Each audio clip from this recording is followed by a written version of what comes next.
Хинаят Нұрсая Шәһкәрин кызы, Алматы қаласы Қаныш Сәтпаев атындағы 56-шы гимназия 4-ші Б сынып оқушысымын.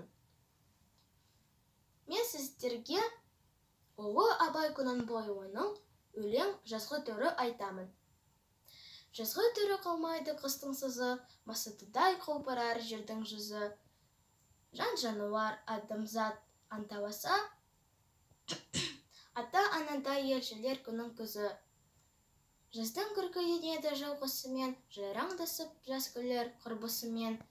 Күрттен жаңа тұрғандай кемпірмен шал, жайбаңдасар өзінің тұрғысымен. Қырдағы ел, ойдағы елмен араласып, күлімдесіп, көрісіп, құшақтасып, шаруа қуған жастардың мойны басап, сыбырласып, сырласып, мауқын басып.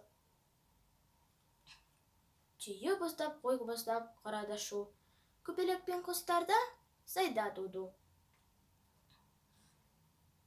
Гүл мен ағаш майысып қарағанда, сыбдыр қағып, бұраңдап ағады су.